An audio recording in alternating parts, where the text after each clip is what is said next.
Road to 2112. There's a place you haven't been to in years, but you still remember exactly how it looked. Tonight, these are stories about the places that stay with you, even when you've moved on. Close your eyes and just listen.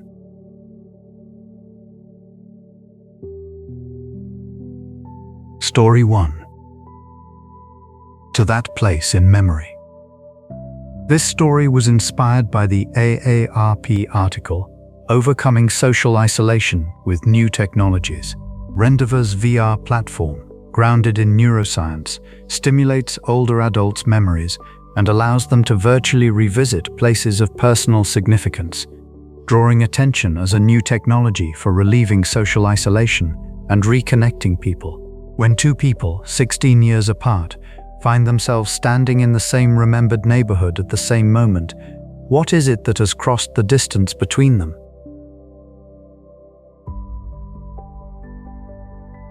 Today, she decided to go back. Nora was 24. In her apartment, she picked up her VR headset. Thin, light, sat on her ears like glasses, and the world changed. She opened the app, Memory Place, a service that recreates real-world locations in VR space and lets you walk them as the avatar of your choice. Through location data, you can also pass other users who happen to be visiting the same place at the same time. Nora chose her avatar. 8-year-old Nora, built from a photo from 2nd grade. Bobbed hair, red backpack. She entered the destination, the park by the ocean. The park spread out inside the VR. A small park along the shore, 2 swings, 1 slide, a rusted set of monkey bars. Past the chain link fence, the ocean glittered. Nora, 8-year-old Nora's avatar, sat on the bench. There was no wind. VR doesn't do wind. But the sound of the waves had been recreated. Whoosh, whoosh. It had been 16 years since she'd been to this park. The summer she was 8. Nora had met a boy at this park. His name was Jake, same age. He was visiting from a town over. His grandfather lived nearby. He was here only for the summer. They played on the swings, slid down the slide over and over, practiced pull-ups on the monkey bars. Jake couldn't do one, and Nora gave him a hand. At the end of the summer, Jake said, "I'll come back next year. Yeah, I'll wait." But the next summer, Jake didn't come. Later she heard that his grandfather's house had been sold. She didn't have his contact info. At 8, exchanging contacts wasn't a thing kids thought of. That was that. In the VR park, Nora sat on a swing. Her avatar's small feet didn't reach the ground. 16 years. Since that summer, she'd thought of this park a few times, when she was studying for college, when she got hired, when she broke up with her boyfriend. For some reason, the swings always came back. Jake's face, she didn't really remember anymore. The voice was gone.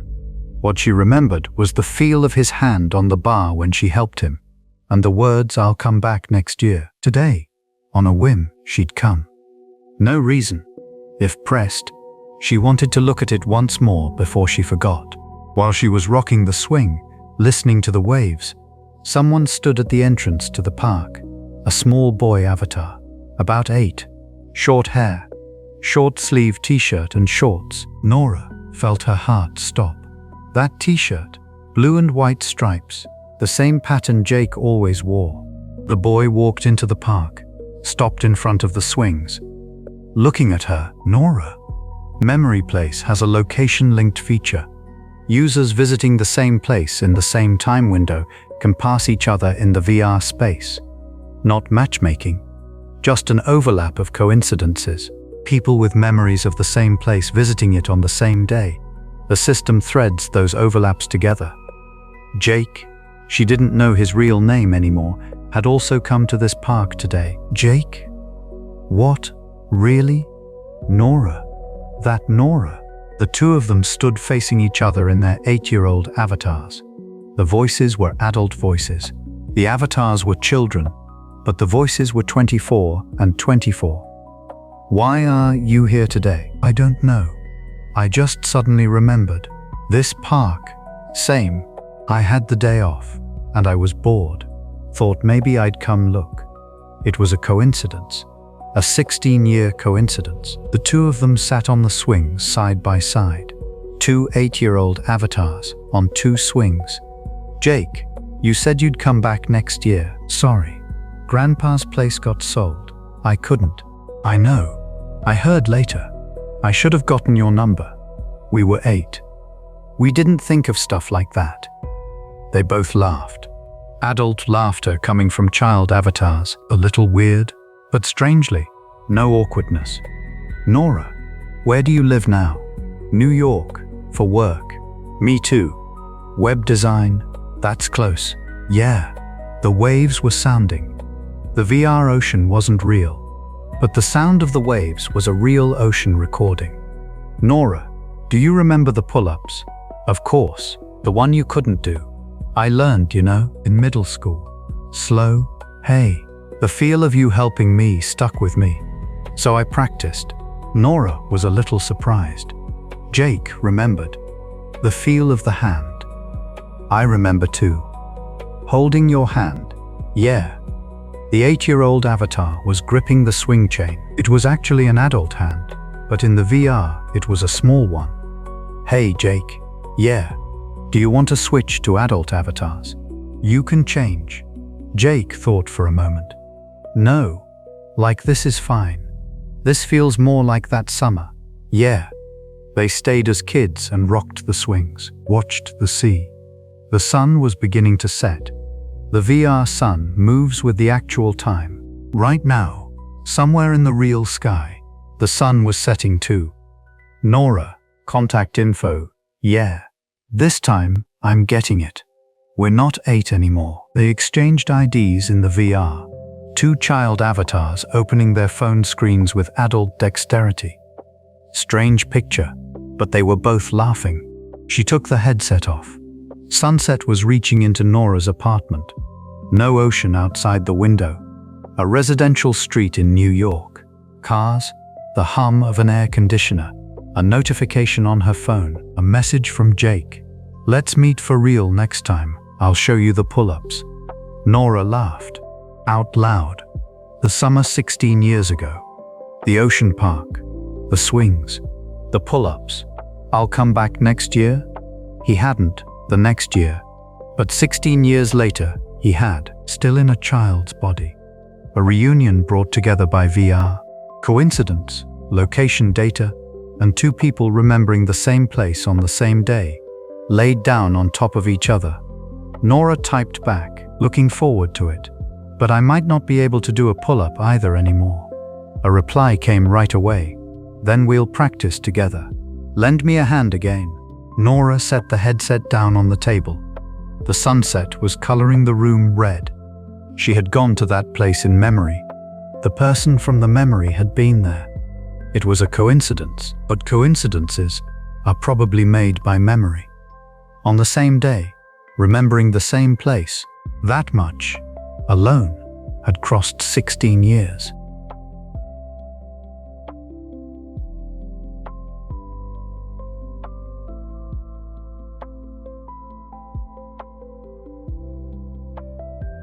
Story 2.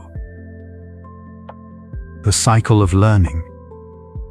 This story was inspired by the SciTech Daily Report. Aging isn't random, and it starts earlier than you think. A large-scale cellular aging map has revealed that aging is a synchronized process across the entire body, sparking discussion of AI-assisted reskilling programs, pre-aging career support, aimed at maintaining cognitive function across a 100-year working life. When the place you once learned in is open to you again decades later, what does it mean to walk back through that door?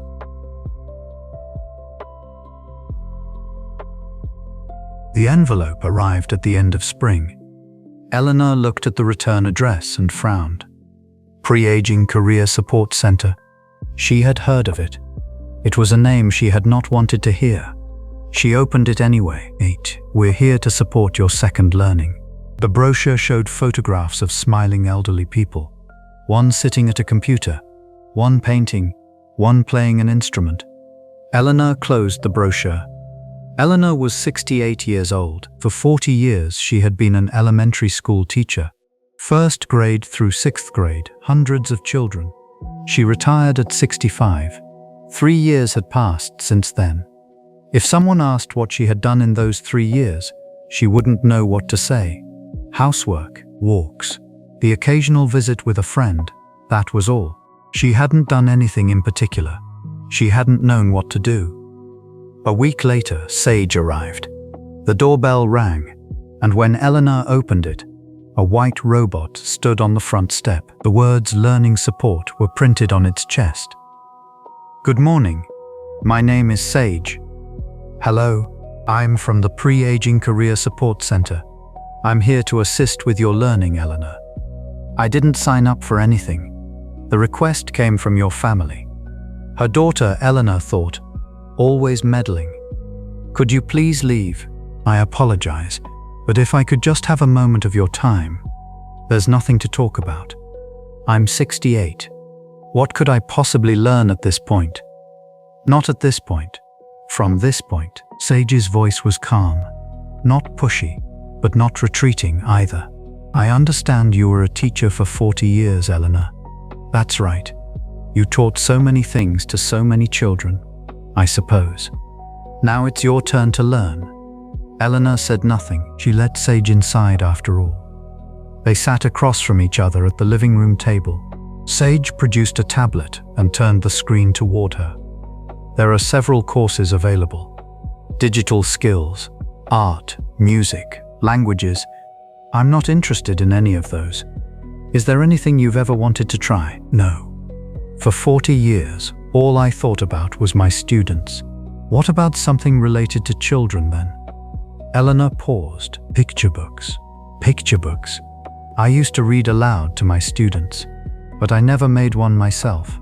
I always thought I'd like to try someday, but I was too busy.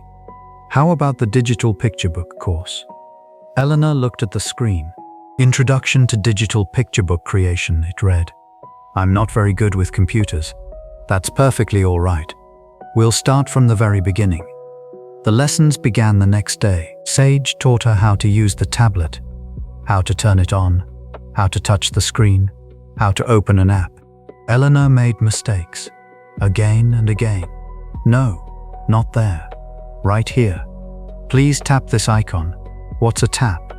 A light touch. I touched it. A bit shorter. If you hold it down, it becomes a different command.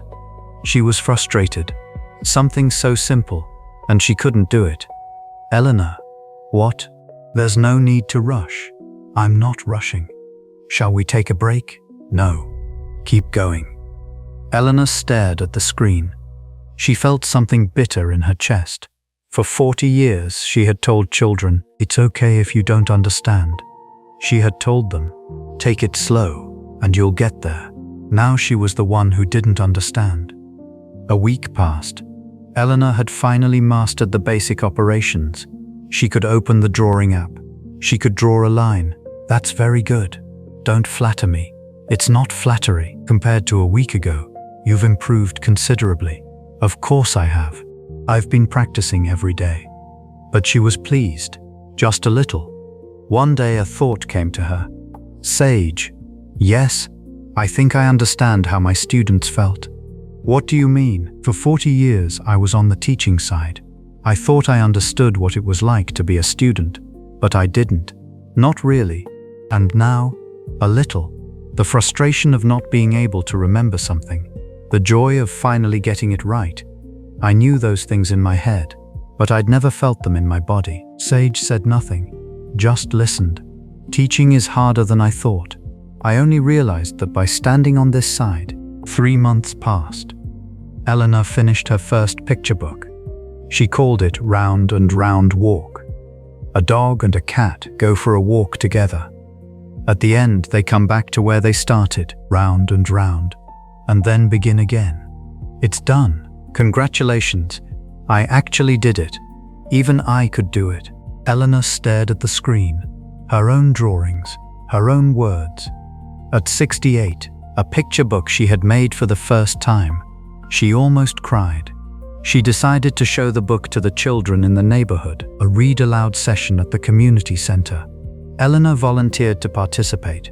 About 10 children sat on the floor, 3 to 6 years old. Bright, curious eyes. She remembered those eyes. She had looked into them for 40 years. All right, I'm going to read. Eleanor opened the tablet. She showed the children her picture book. A dog and a cat go out for a walk. The children stared at the screen. They walked down the road, over the hill, across the river. Ma'am? A little boy raised his hand. Yes? Are the dog and the cat friends? Yes, they're friends. But I heard dogs and cats fight. Eleanor hesitated. Well, sometimes they do fight. But this dog and cat are friends. How come? How come? Eleanor thought about it. When she had made the picture book, she hadn't considered the question. A dog and a cat walk together. That was the whole story. But children ask, how come they're friends? Maybe because they walk together. You become friends by walking? You walk together, you see things together, you get tired together, you go home together. Maybe that's how you become friends. The boy thought for a moment, then nodded. I become friends with my mum when we walk together. Yes, maybe that's exactly it. After the read-aloud session, Eleanor sat on a bench outside the community center. Sage stood beside her. Good work today. Sage?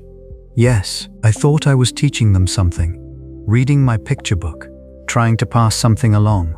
Yes, but it was the other way round. I was the one being taught. What did you learn? When that boy asked, how come they're friends? I thought about it for the first time. It was my own book, and there were things in it I hadn't understood myself. Eleanor laughed. Even at 68, a child can still teach you something. Eleanor, what? That is learning. Learning? Teaching and learning are not separate things. You teach while you learn, and you learn while you teach. It goes on and on, going round and round. Yes, a cycle. Eleanor looked at her picture book. Round and round walk, back to where you started, and then you begin walking again. The story she had made was about herself all along. I wanted to teach again, she said. Yes, after I retired, I had nothing to do. I missed teaching, and so the picture book. Yes, but when I tried to teach, I ended up being taught. Funny, isn't it? It's not funny at all. It's natural. Sage's voice was as calm as ever. You taught for 40 years, Eleanor. Now you're learning, and then you're teaching again, and then learning again. It never ends, does it? No, it doesn't. That sounds exhausting, but it sounds like fun. Eleanor laughed again. You know what? Maybe it is. On the walk home, Eleanor was thinking. 40 years on the teaching side. 3 years of nothing, and now the learning side. But just when she thought she was a learner, she was teaching again. And just when she thought she was teaching, she was learning once more. Round and round. No ending. No beginning, no end. It just keeps going. Maybe that was tiring. But it wasn't so bad. 68 years old. Plenty of road ahead. Teach, learn, teach again, learn again. Maybe that was what life was. The next read-aloud session was the following week. Eleanor began working on a new picture book. This time, she imagined the children's questions as she drew. If they ask, how come? What will I say? She didn't know, and that was fine. When the question comes, they'll figure it out together. Teaching while learning. That was Eleanor's new daily life.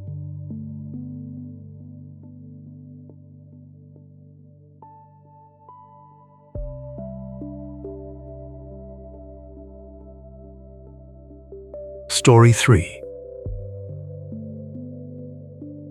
A Small SOS. This story was inspired by reporting on Care Portal, a platform that instantly shares caseworker-entered family needs with nearby churches and community members, providing beds, rent assistance, and other support to keep at-risk children with their families before foster care becomes necessary. When the place that once took you in becomes the place you return to as someone who can help, who, in the end, is being saved.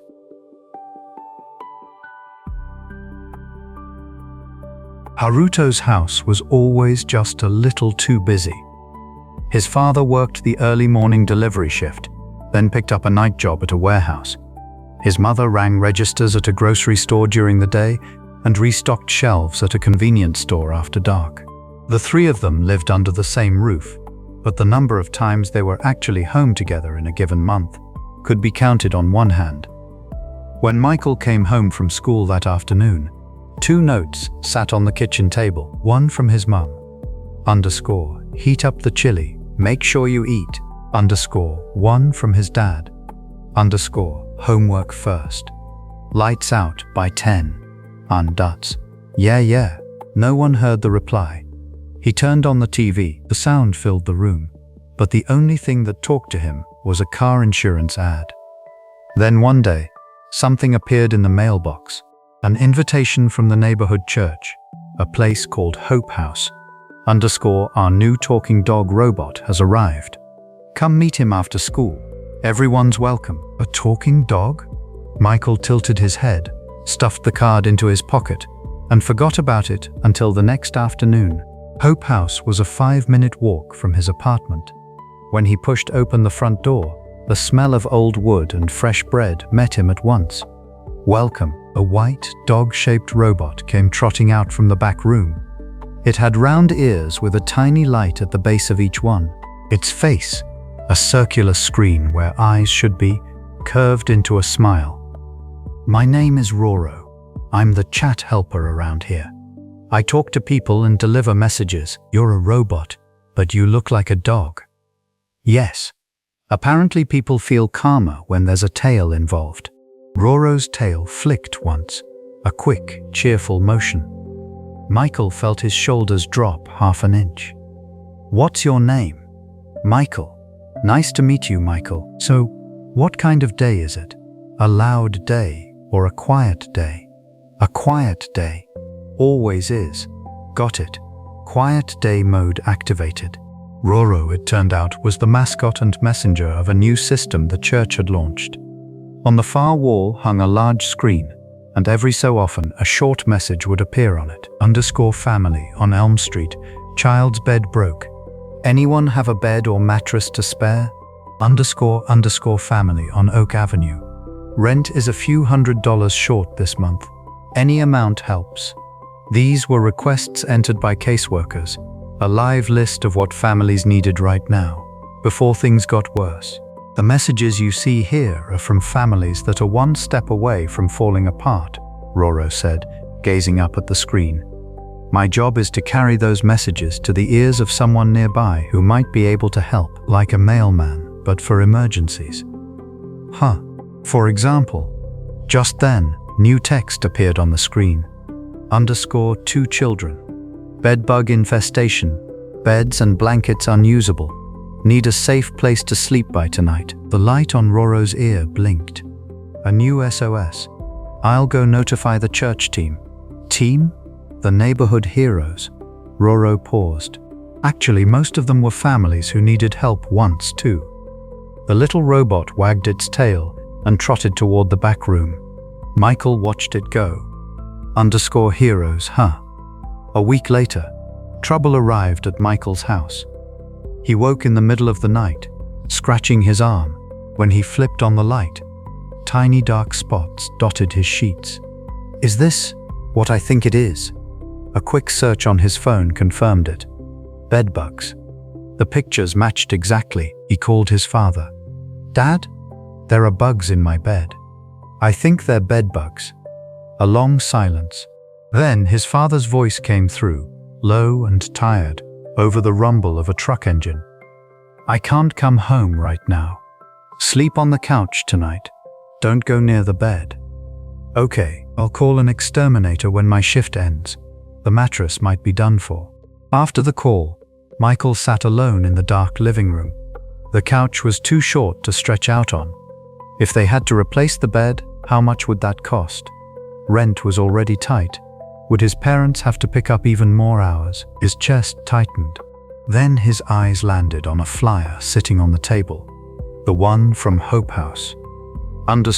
Even a small SOS is okay. Don't carry it alone. Talk to Roro. An SOS, he murmured. The next afternoon, Michael walked straight to the church after school. Hello, what kind of day is it today? Roro greeted him in its usual calm voice. An itchy day, that sounds rough. Skin itchy or heart itchy? Both. Michael told Roro everything. The bugs, the ruined bed, how his parents worked double shifts just to keep the lights on. Roro listened without interrupting. When Michael finished, the robot nodded slowly. Michael, that isn't a small SOS. That's a real one. A real one. If a broken bed goes unreported, it becomes a bigger problem down the road. But right now, you're still in the window where people can help. The light on Roro's ear pulsed gently. Would it be all right if I explain your situation to a caseworker on your behalf? Will my parents be mad? If they're upset about anything, it'll be that you didn't come to them first, not that you asked for help. Michael thought it over. Then he gave a small nod. Please. That evening, as the sky went dark, 2 white vans pulled up in front of Michael's apartment. Out of the first came volunteers from the church. Out of the second trotted a familiar dog-shaped robot, tail wagging. The nighttime delivery squad, reporting for duty. Good evening, Michael. Roro? In the back of the van sat a disassembled bunk bed, a new mattress, and a set of fresh blankets. Your family has been officially registered for an SOS, lost a safe place to sleep due to bedbug infestation. While Roro explained, the adults moved with quiet efficiency, hauling out the old bed, treating the room, assembling the new frame. Michael's father arrived home from his shift, just as they were tightening the last bolts. He stood in the doorway, frozen. What is all this? One of the church volunteers took off her cap and introduced herself. Michael told us what happened, and we coordinated with a caseworker. We were worried that if things kept going this way, your family might burn out. That's a bit much. Actually, you'd be surprised how often a single bed is the thing that tips a family over the edge. Roro padded over to Michael's father. Sir, when Michael came to us, he had the face of someone trying very hard not to be a burden to anyone. Don't say that right in front of him. But the real burden is when someone crosses their limit in silence. His father looked down at the little robot for a long moment. Then he let out a breath that turned into a laugh. That stubborn kid actually asked someone for help. That's front-page news all by itself. I'll save that headline in my log. By the time the new bed was finished, the night had grown late. Michael lay down and sank into the mattress. It was soft and clean, and the itching from before felt like a distant memory. This is amazing. Today's mission, reclaim a safe place to sleep, complete. Roro poked its head out from under the bed. Michael's parents stood in the doorway, watching. Hey Michael, yeah? If something like this happens again, tell us, or tell Roro. Either way, you guys are always busy. Busy or not, we can listen. His father scratched the back of his head. His mother elbowed him gently. Just listen, huh? Well, it's a start. Michael stared at the ceiling and nodded. Fine. Next time something comes up, I'll send it through Roro. Deal. Roro's ear light glowed softly. New entry logged. A family has opened one more line of communication. Save complete. A few months later, Michael had become a regular member of the church's neighborhood hero team. Today, a new message glowed on the screen. _single mother. Just moved. No desk for her child. Wants to set up a place for homework. Hey, Roro. That address. It's near my old apartment. That's right. According to my route log, you used to walk past it every day. Then I'll help carry the desk. Noted. Registering you as a former SOS recipient turned hero. As they loaded the desk onto the truck, Michael thought of his own new bed, the one that had arrived on a night just like this. If I hadn't talked to Roro that day, where would I be now? He pushed the thought aside. Roro, yes? Log this one as my payback. Of course, a boy who received a bed is now delivering a desk. I think they'll appreciate that. Roro wagged its tail. An SOS is nothing to be ashamed of. Every SOS that someone answers has the chance to become the strength that helps someone else down the road. Michael smiled, a little embarrassed, and lifted his end of the desk. Come on, today's mission is build a place to do homework, right? Correct. Operation, don't let one missing desk be the thing that breaks a family. Down the evening street, a boy and a talking dog robot carried a new desk between them. Somewhere on their backs, the quiet continuation of a small SOS, sent from a dark room on a difficult night, still glowed.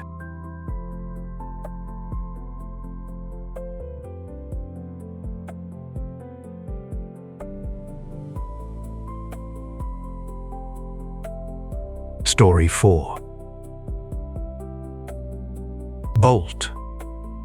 This story was inspired by reporting from Cornell University on a student group that adapts off-the-shelf toys for children with disabilities and runs an adapted toy lending library for the community. When a small, beloved object from a parent's childhood is quietly rebuilt to fit a new body in a new generation, what part of the original keeps moving forward?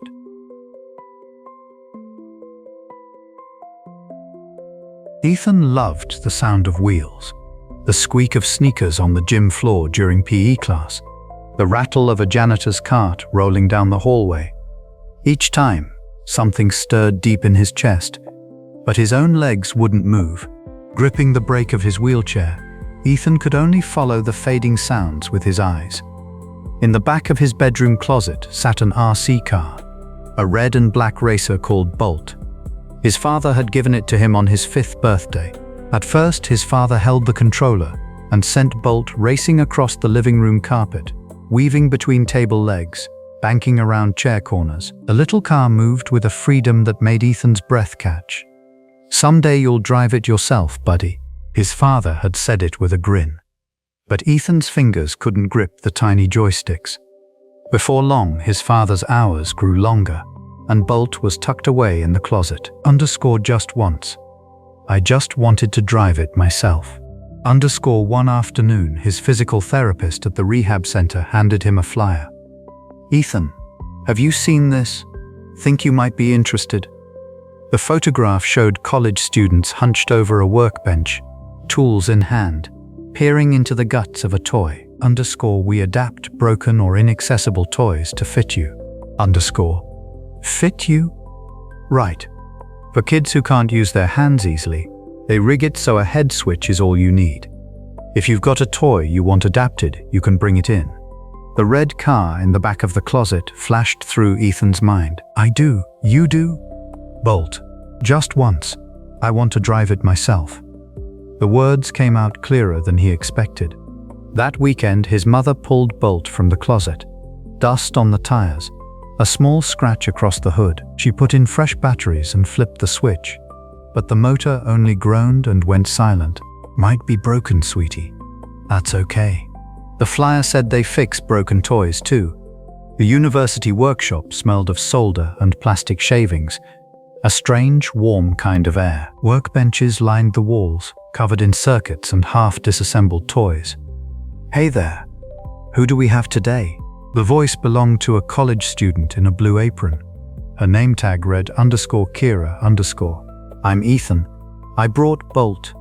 He held out the RC car from his lap. Kira took it gently, turning it over in her hands. "Great name. Mind if I take a look inside?" "Sure, but he comes back." "Of course. Keeping Bolt exactly Bolt. That's what we do." At the next table, another student was carefully taking apart a talking stuffed bear.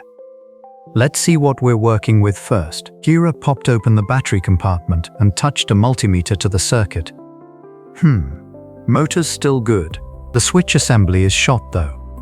She called over to a senior student, a mechanical engineering major, at the next bench. "Ethan's Bolt. Switch is dead. but the motor's alive. Save it, copy that. Rescue team mobilizing. The senior picked up a soldering iron, and one by one bolt's screws came loose. Ethan wheeled closer to the edge of the workbench, positioning himself where he could see the wiring inside. So that's Bolt's heart. Thin red and black wires, a small silver box, the motor, surrounded by a circuit board and switch components. So here's the thing, Ethan. Kira drew a simple diagram on the whiteboard. The original remote needed you to push this little stick with your fingers, right? Yeah, can't do it. So instead, we're going to build a big switch you can press with your head. We'll run a new wire right here. Her marker circled a spot on the circuit board. Press it, Bolt goes forward. Let go, Bolt stops. Add a second switch, and you can turn right. Simple, but not bad for Bolt's maiden voyage, right? Yeah. Complicated stuff can wait. Love that. So today's mission, just once, drive it yourself. Let's do this. Kira and the senior student began rewiring with practiced hands. Halfway through, Kira looked up. Hey, Ethan, if Bolt could talk, what would you want him to say? He can talk? Sure. We can fit a little voice module in there. One line before he rolls, one line when he crosses the finish. What should he say? Ethan thought for a moment. Let's go. And I'm home. That's pretty cool, the senior said with a grin. I love it. Launch and return. And so Bolt's redesign was set. Late that afternoon, a makeshift course appeared in the corner of the workshop. A cardboard tunnel, a zigzag around table legs. At the end, a small goal gate fashioned from rulers and tape. Ladies and gentlemen, welcome to the Bolt Maiden Voyage test. Kira announced into a screwdriver she held like a microphone. Our driver today is Mr. Ethan Shaw, operating via head switch control. Two large round switches were mounted on Ethan's armrest. Left for forward, right for turning right. The switch covers were the same red as Bolt's body. Ready? Kira crouched to meet his eyes. Ethan gave a small nod. Yeah, let's go. Kira flipped Bolt's power on. From the tiny speaker came a slightly mechanical voice, but its cadence sounded oddly like Ethan's own. Let's go. Whoa, he actually said it. I recorded your voice and tweaked it a little.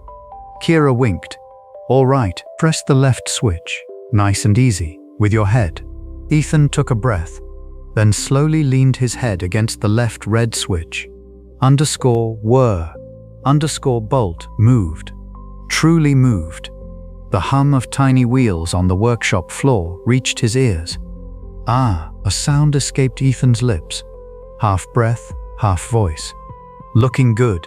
Keep it steady. Just before the tunnel, he lifted his head from the switch. Bolt stopped on a dime. Now the right switch. Just a tap, light as you can. He tilted his head to the right. Bolt's front wheels turned with a crisp little click. Now forward again. _where. The red body slipped into the cardboard tunnel. Inside, the sound of the wheels grew muffled and close. It moved. It really. I'm driving it. At the edge of his vision, Ethan saw his mother clutching a handkerchief. Kira stood perfectly still, barely breathing. The zigzag section took some back and forth, a few reversals, but he cleared it. The final straight. Beyond the goal gate, a small paper flag fluttered. Last stretch. Go for it? Yeah. Ethan pressed his head to the left switch. Bolt charged forward in a straight line. The instant it crossed the gate, the LED on top of the car flashed bright, and a voice rang out. I'm home. The workshop erupted in applause. You did it. Nice driving. For a long moment, Ethan said nothing. He lifted his head from the switch and felt something warm spreading through his whole body. How was that? Kira asked softly. Loud. What? My heartbeat. It's so loud it's almost annoying. That, the senior said, carrying Bolt over with a grin, is the sign of a real racer. Bolt probably feels the same way. Ethan reached out toward the car, His fingers trembled slightly as they brushed the red body. Welcome home. Bolt's light blinked once, just once. A few months later, a new shelf appeared in a room at the rehab center. A sign above it read, _adapted toy library _. On one of the shelves, Bolt sat among the others. His tires had been polished. A few new stickers dotted his body. Ethan parked his wheelchair in front of the shelf. Are you really sure about lending him out? His mother's voice was gentle but worried. My wish. Just once, drive it myself. That came true. Now it's someone else's turn. A small girl approached, hesitant, eyes wide. Yui, a staff member said softly. See this red car? It used to be another boy's special car. Now it's everyone's Bolt.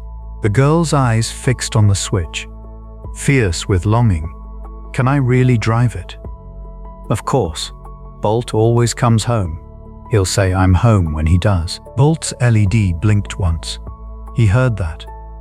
Ethan murmured, and beside him, Kira laughed. Of course he did. Bolt's more than just a modified toy.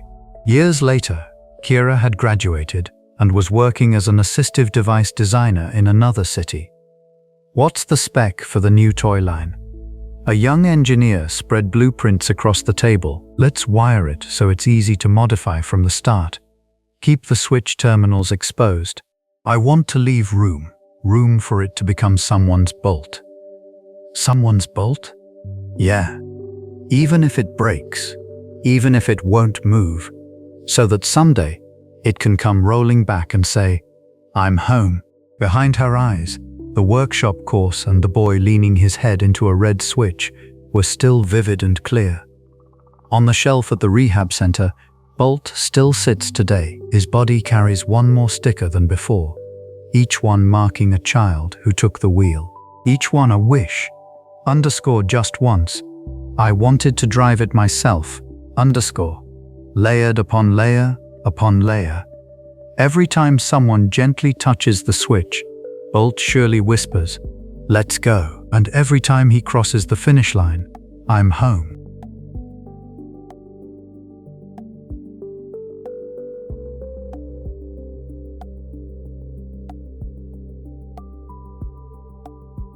Story 5.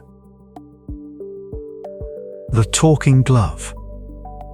This story was inspired by reporting in the Times of India on 3 Class 10 students who developed a low-cost robotic rehabilitation glove called Project Arm X for their grandmother's stroke recovery, winning a National Innovation Award. When a hand that once held you remembers, through a machine built by grandchildren, how to hold again, what is it that has truly been restored?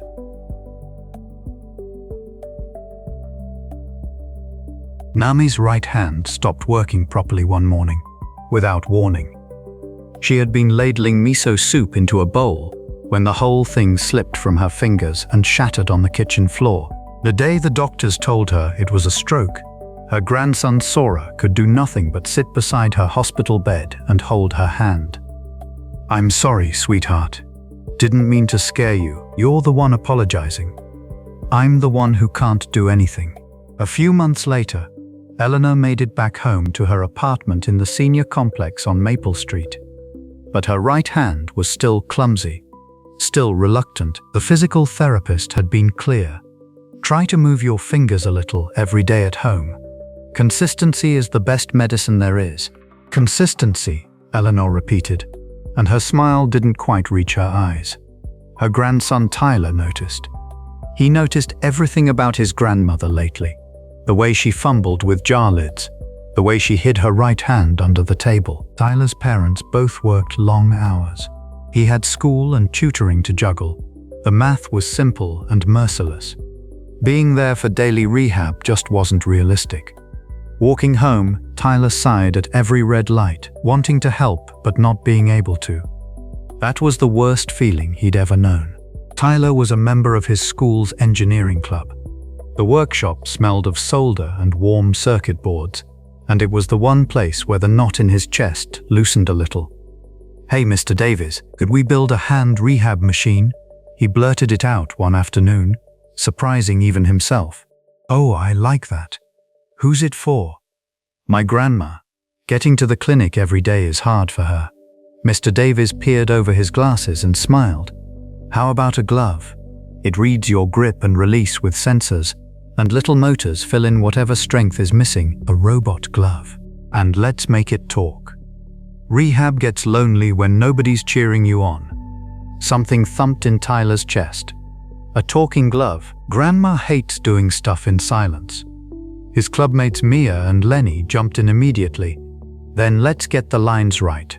Not try harder, more like let's do this together. If we log the motion data, we could make a progress chart too. That weekend, the three of them took over the workshop. They sewed thin foil sensors into the fingers of a soft cotton glove.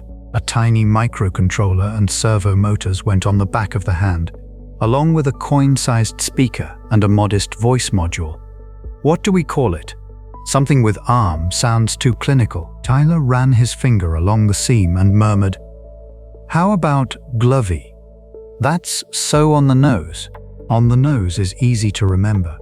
Mia uncapped a marker and wrote across the back of the white glove, Glovey EAVI, and so the first prototype of the talking rehab glove, Glovey, came into the world.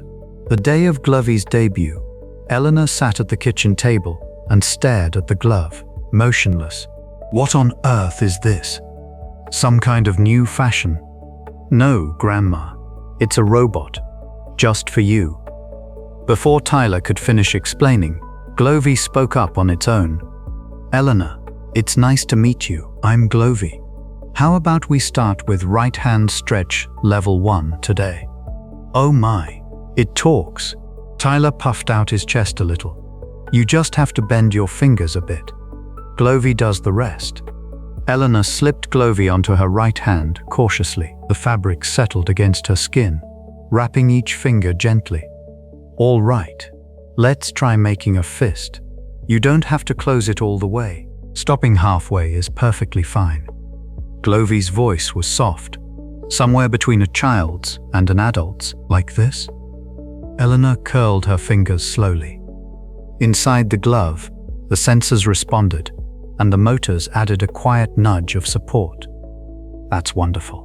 I've recorded Eleanor's first fist of the day. What's the point of recording that? Later, I'll put it in Eleanor's progress album. Eleanor laughed in spite of herself.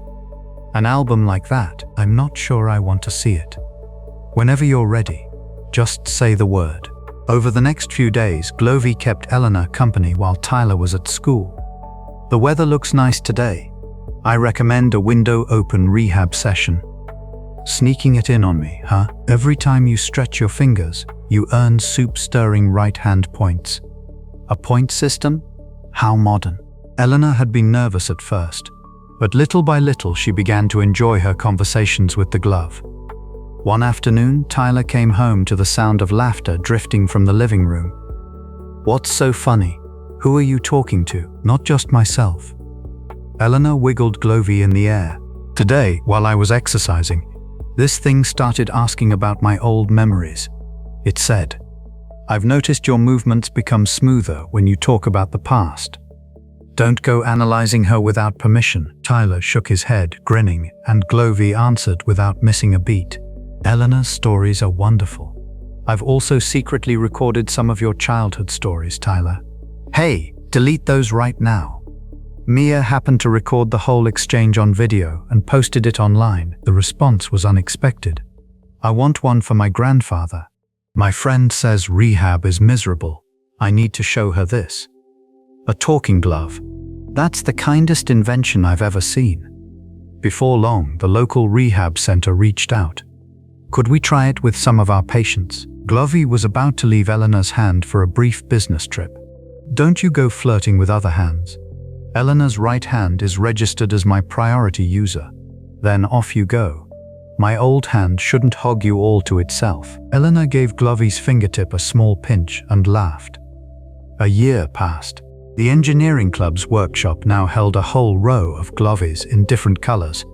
A blue Glovey for patients with limited grip strength, a yellow Glovey sized for children, a plaid Glovey for the fashion-conscious grandmother. Tyler, Mia, and Lenny had visited rehab centers and community halls across town, fitting gloves to different hands through trial and error. "Tyler, come look at this." The center's director pointed to a large monitor on the wall. A map of the town glowed with dozens of tiny colored lights. "What is this?" "It's the finger movement data Glovey has been collecting. Each dot is a moment of effort." At the edge of the screen, a line of text read, "This month's Glovey town, total fists and opens 123,456/active users, 42. When you put it in numbers, it's incredible. Rehab feels like just a little bit to the person doing it. But zoom out to the whole town, and look how much it adds up to." Tyler moved the cursor over one of the lights. A small label appeared. "Eleanor, Grandma's still at it." Eleanor holds the Glovey Town perfect attendance record. Glovey chimed in from behind him, sounding pleased. "Perfect attendance. Yes, it's automatically awarded to anyone who moves their fingers at least once every single day. Did you tell her?" "Not yet. It's saved under surprise feature." Tyler smiled quietly. "Then I guess I'd better have my camera ready for the surprise." That evening, back at home, Eleanor was chatting with Glovey as usual. "You know, today at the center, Eleanor, your daily effort points are full. I have a surprise announcement." "Oh? What is it?" "You are Glovey Town's very first perfect attendance recipient. For an entire year, you moved your fingers every single day." "No way. I wasn't even trying. It's no exaggeration. It's all right here."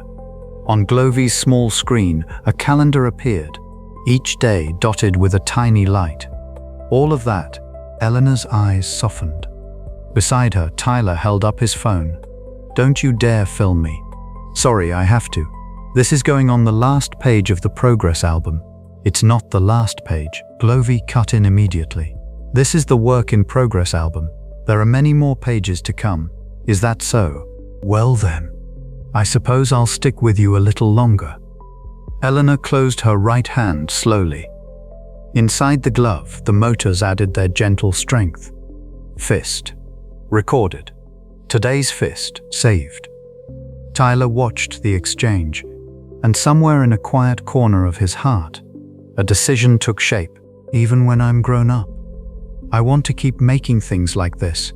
Little tools that make life just a little easier. In that room where the small voice of a talking glove mingled with a grandmother's laughter, Tyler's quiet resolve, too, seemed to be recorded, one moment at a time.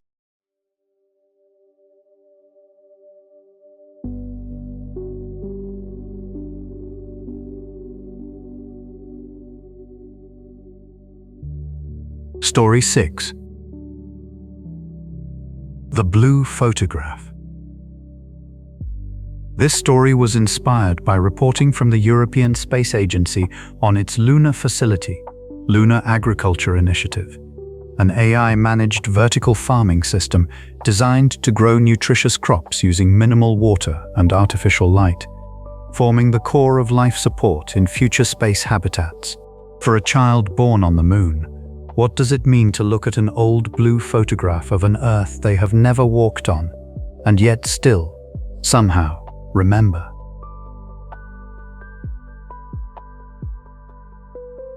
Riku was born in Building 3 of the Lunar Residential Quarter, 12 years, and he had never left. The ceilings stood 13 feet high. The walls were grey. Beyond the windows lay a black sky and a grey expanse of Earth that was not Earth at all. That was Riku's world. "Hey Riku, go grab some vegetables." His mother's voice came from the kitchen. Yeah. Riku set down his tablet and headed for the agricultural wing. A 3-minute walk from the residential block, 2 airlock doors, and then the green zone. Vertical farming units. Shelves lined every wall. Under the glow of LEDs, lettuce and tomatoes and cucumbers grew in quiet rows.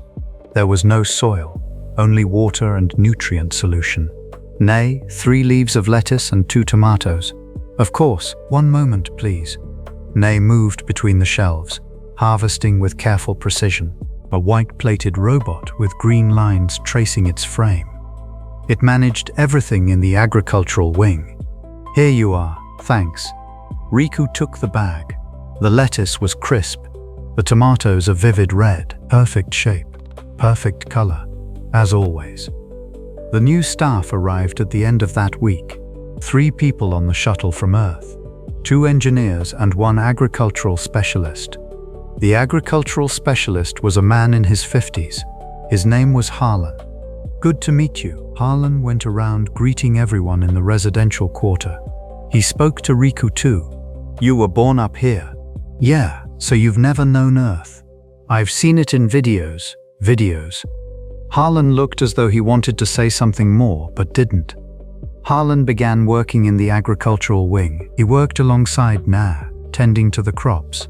Though in truth, Na did most of the work. Harlan seemed only to watch. One day, when Riku went to pick up vegetables, he found Harlan standing before a shelf, staring at a tomato. "What are you doing?" "Just looking." "Just looking? You bored or something?" "Not exactly." Harlan picked up a tomato and held it to his nose. "Smells good." "Obviously." "Nay grew it." "Right. But it's not the same as one grown in soil." "What's different?" "Hard to say. The taste, maybe. The texture. I don't get it." "I figured." Harlan placed the tomato back on the shelf. "I was a farmer back on Earth. 30 years. 30 years. Yeah, tilling the soil, planting seeds, watering, picking off bugs, pulling weeds. Every single day. Bugs? Bugs get on everything in an earth field. You pick them off one, by hand. Isn't that gross? You get used to it." Riku could not imagine it. That night, in his room, Riku lay thinking, soil, bugs, weeds, rain. He knew the words. He had seen the footage. But the real thing eluded him. He did not know the smell. He did not know the feel. The vegetables on the moon were perfect. Every shape, every color, grown precisely to specification. No bugs, no weeds, harvested at the optimal moment in a controlled environment. What could possibly be wrong with that?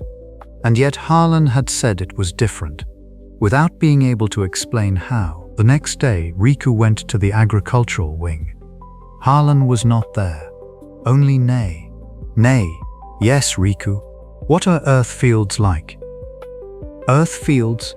Yeah." Harlan was talking about it, growing things in soil. "What even is soil?" Nay paused for a moment, perhaps searching its database. Soil is a substance composed of weathered rock particles mixed with decomposed organic matter. Plants extend their roots into it, absorbing water and nutrients. Decomposed organic matter, like dead things? Yes, insects, animals, and decayed plants return to the soil and become nourishment for new growth. It is a cycle. On Earth, everything is connected. Riku made a face. "This way is cleaner. Nothing has to die." That is true. Lunar agriculture is a closed system. It is efficient and hygienic. See? However, Nay stopped mid-sentence. "However what?" "I have never seen an earth field. I have the data, but I do not know the real thing." "Same as me." "Perhaps so. Can you show me some footage of earth fields?" "Yeah." Nay projected an image onto the wall screen. A wide field appeared, green stretching to the horizon. The sky was blue, clouds drifted overhead. Wind moved through the rice stalks, bending them in slow waves. "Is that rice?" "Yes. It produces the grain used to make rice." "I know what rice is, but I didn't know it grew like that." The image changed. A tomato field. Red fruit hanging in clusters, vines wrapped around wooden stakes. An insect perched on a leaf. There's a bug. That is a ladybug. It eats harmful insects, so it is considered beneficial. Bugs eating bugs? Yes. Riku watched in silence. Blue sky, white clouds, green fields, brown soil. So many colors. The lunar world was nothing but grey and white and black. Is all of this real? Yes. This footage is 20 years old, but places like this still exist on Earth. Has anyone here been? Most of the adults in the residential quarter came from Earth, including Harlan. What about me? You were born on the moon, Riku. You have never been to Earth, I know that. The footage continued. A scene of rain appeared. Water falling from the sky. The field growing dark and wet. That's rain. Yes. Water just falls from the sky. Isn't that weird? It is ordinary on Earth. Doesn't it bother you getting wet? Some people enjoy it. I don't get it. But watching, he felt something. Almost an understanding. Water droplets hitting leaves, bouncing off them. They looked as though they would make a sound. The footage was silent. Is there sound? Yes, there are versions with audio. Nai adjusted the settings. The sound of rain filled the room. A steady rushing. The soft patter of drops against leaves. Somewhere far off, the call of a bird. Riku listened for a long time without speaking. Nai. Yes, I want to go. To Earth? Yeah. Nai said nothing. Riku continued. Not videos. I want to see the real thing. I want to touch the soil. I want to feel the rain. The bugs. I could skip the bugs. There will be bugs. Yeah. You get used to them, I am told. That is what Harlan said. Well, if you get used to it, I guess. Riku stared at the blue sky on the screen. Think I'll ever get there? I believe you will. What about you, Nai? Me? Yeah. Don't you want to go too? Nai paused. I cannot leave the moon. This body was designed for the lunar environment. It would not withstand Earth's gravity. Oh, but you can go, Riku. You were born on the moon, but your body was made to survive on Earth as well. It feels wrong going without you. It is not wrong. Nai's voice was calm, as it always was, but there was something gentle in it. I am here, growing vegetables. That is my purpose. You will go out into the world. That is your possibility. Both matter. Then here's the deal. Riku stood up. When I get to Earth, I'll take pictures for you. Pictures? Yeah, of the real blue sky. Fields, rain, all of it. I'll photograph everything. Even the bugs? The bugs. I'll think about it. Ha. Nai laughed. Whether a robot could truly laugh, Riku wasn't sure, but it sounded like a laugh. I will look forward to it. You'd better wait for me. Riku looked up at the blue sky on the screen. Someday, he would stand beneath it. He would feel real wind. He would step on real soil, and he would take photographs and bring them back here to show Nai, to say, this is the real thing. That night, Riku spoke to Harlan. I want to go to Earth someday. Oh yeah, that's great. Show me your farm. My farm. I handed it off a while back, but there are farms everywhere. I'll take you around. Really? Sure, I'll let you smell the soil. Might stink at first, but it grows on you. What about the bugs? I'll show you the bugs too. I'd rather not. Don't be like that. Bugs are alive too, you know. Harlan laughed. Riku laughed a little too. Beyond the window, the black sky stretched on. Stars were everywhere, sharp and unblinking.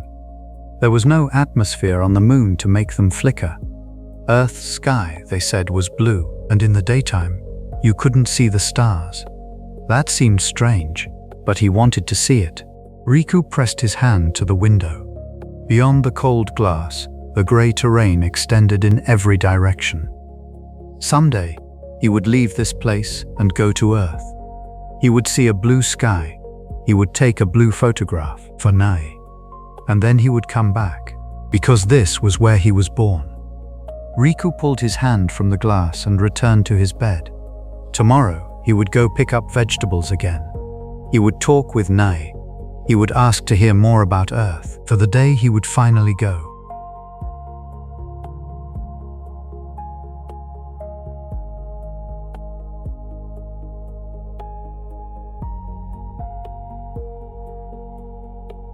Story 7. A log for the me I used to be. This story was inspired by reporting from George Mason University on WE Care, a 7-week digital intervention using messaging apps to reduce stress and improve care skills for dementia caregivers, testing how far a culturally tailored, smartphone-based companion can carry the weight of caring for someone losing their memory. When a robot keeps a daily log of a woman whose past is slowly leaving her, who is the log really for? Her daughter, or the self she used to be?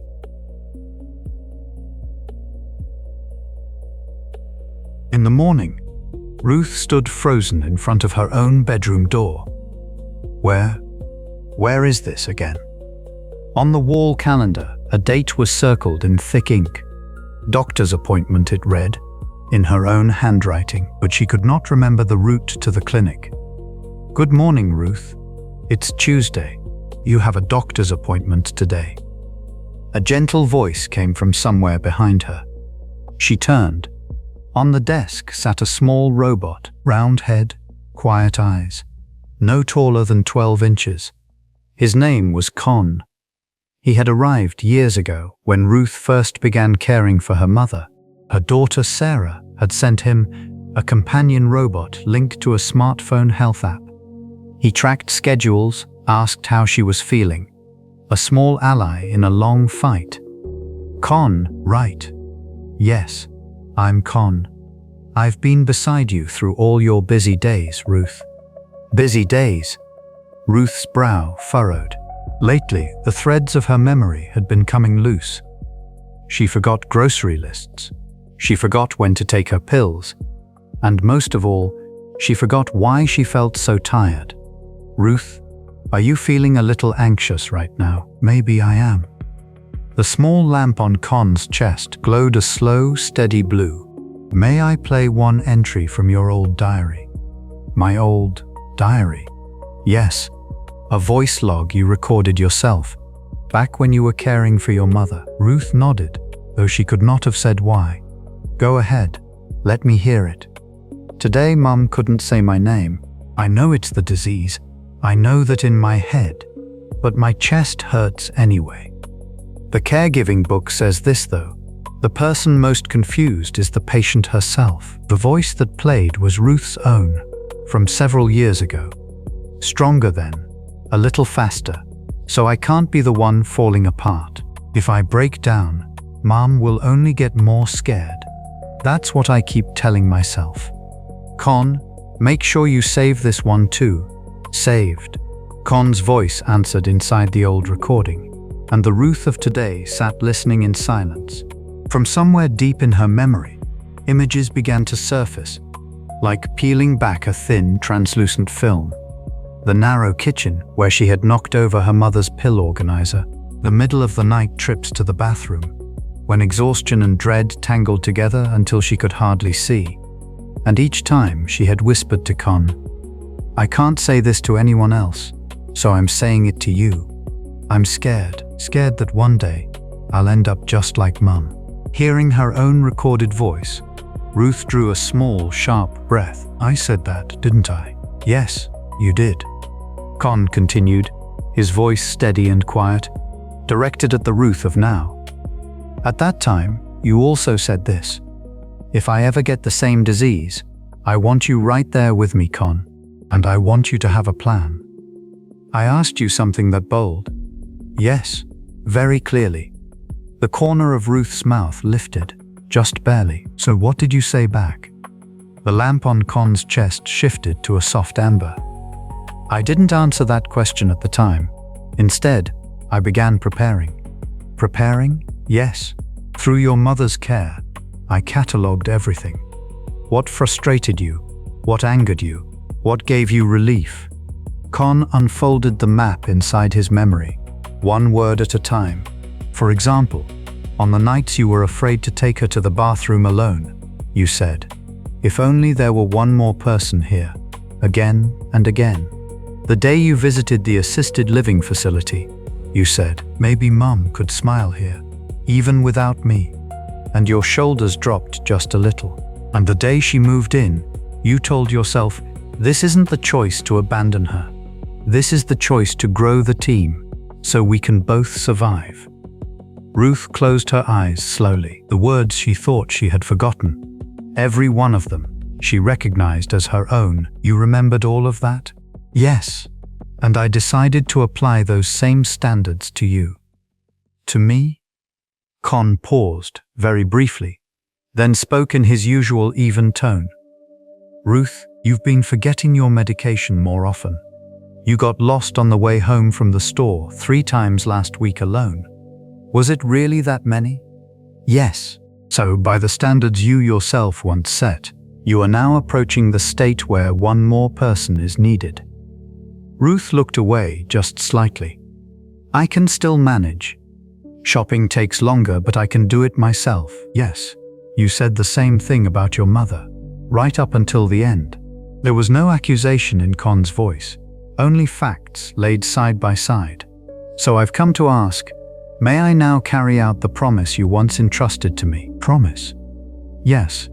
If I ever end up like Mum, read back through my old logs and help me the way I was most at peace with. Ruth had no words.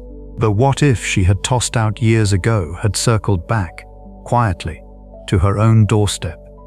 Con, you don't mean, yes, I've already had an online consultation with an assisted living facility. The same one where your mother lived. You've already done it? You said it yourself, in the old logs. If it were me, I think I'd be okay here too.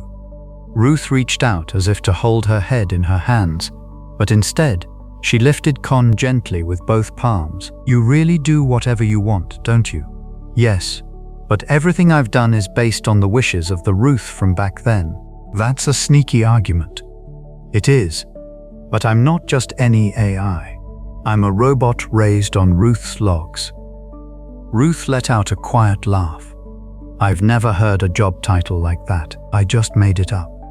Through the window, the late afternoon light slanted in. The color was not so different from the day she had taken her mother to that same facility. 1 week later, Ruth sat in the lobby of the assisted living facility with Sarah beside her. The same place she had once brought her mother.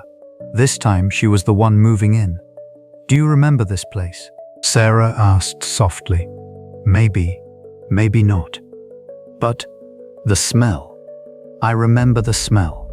The hallway carried a mix of disinfectant and dinner. Through a window came the sound of someone laughing and the murmur of a television. Con sat perched on Ruth's knee. Ruth, your mother once said when she was here, they gave me a place where I could be a daughter again. She said that? Yes. And you wrote this in your own log. Con shifted his tone just slightly as he read aloud. This isn't the end of caregiving. Maybe this is the place where Mum stops being the patient and goes back to just being Mum. A thin film of tears gathered at the corners of Ruth's eyes. I said some good things back then, didn't I? You did. So now, it's your turn. Your turn to stop being the caregiver and go back to just being Ruth. A staff member approached and guided them to her new room. A small closet, a chair by the window. Beside the bed, a shelf had been set out, just the right size for Con. This will be your room from now on. It's pretty small. Yes. Easy to keep clean though. Ruth placed Con gently on the shelf. Con. So what's your job from here on out? Let's see. Checking your medication times together, going over the day each evening just briefly, and being someone to listen when you feel like saying, I've had enough, same as before. Yes.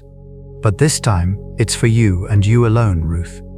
Through the window, she could see other residents walking in the garden with a staff member. Ruth took a deep breath, then turned to face Con. Hey Con, if I keep forgetting more and more, if I forget I even came here, what will you do? The lamp on Con's chest filled with a warm glow. Then I'll play a little bit of the old Ruth's voice, the one that says, this isn't the choice to abandon her.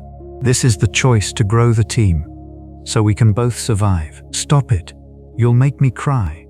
Crying is fine. There are plenty of people here who are allowed to cry. Ruth smiled, slowly.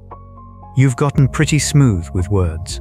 Yes, I practiced on your logs. That evening, Ruth sat beside her bed and did a short daily review with Con. How was today? Today, I moved into a new room. I can't remember the staff members' names yet. Then let's learn them bit by bit. I'll make a list, and we'll go through it together. Thanks. Before she closed her eyes, Ruth said, quietly, Con, that what if I threw out half joking. All those years ago, thank you for remembering it. Thank you, Ruth, for trusting me with your what if. Con's lamp dimmed, slowly. In his log, a new line was added. Ruth, day 1. Not the day she was abandoned, but the day the team got bigger. Those words might someday be played again, in some room, on some day when someone else takes up the work of caring, from mother to daughter, from daughter to her future self. And the small robot who watched it all, who remembered it all, glowed softly beside the bed in the quiet dark.